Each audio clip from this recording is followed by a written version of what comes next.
விஜய் சேதுபதி நடிப்பில் கடைசியாக தலைவன் தலைவி திரைப்படம் வெளியானது. விமர்சன ரீதியாகவும் வசூல் ரீதியாகவும் படம் சூப்பர் வரவேற்பை பெற்றிருக்கிறது.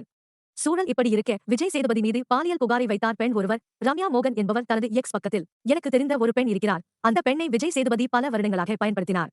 இது ஒரு கதை மட்டும் இல்லை. இதே மாதிரி இன்னும் நிறைய கதைகள் இருக்கின்றன. இவரைத்தான் மீடியா கொண்டாடுகிறது. இந்த ட்வீட் பெரிய பரபரப்பை ஏற்படுத்திய நிலையில் அந்த ட்வீட்டை டெலிட் செய்துவிட்டு ட்விட்டர் அக்கவுண்ட்டையும் நீக்கிவிட்டார் ரம்யா. இந்நிலையில் தனியார் ஆங்கில ஊடகமான டெக்கன் கிரானிக்கலுக்கு சேதுபதி அளித்த பேட்டியில், சமீபத்தில் என்னை பற்றி பேசப்பட்டதை பார்த்து என்னை முழுமையாக தெரிந்தவர்கள் சிரிப்பார்கள்.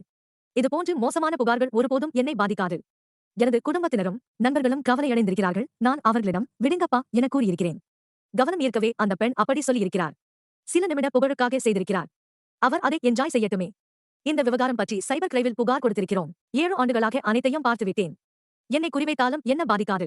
நான் நடித்த படம் நன்றாக ஓடிக்கொண்டிருக்கிறது. எனது பெயரை கெடுத்தால் என்னுடைய படத்தை நாசம் செய்யலாம் என பொறாமையில் சில செய்திருக்க வாய்ப்பு இருக்கிறது. யார் வேண்டுமானாலும் யாரை பற்றியும் எதுவும் சொல்லலாம். சோஷியல் மீடியாவில் ஒரு அக்கவுண்ட் இருந்தால் போதும் என்றார்.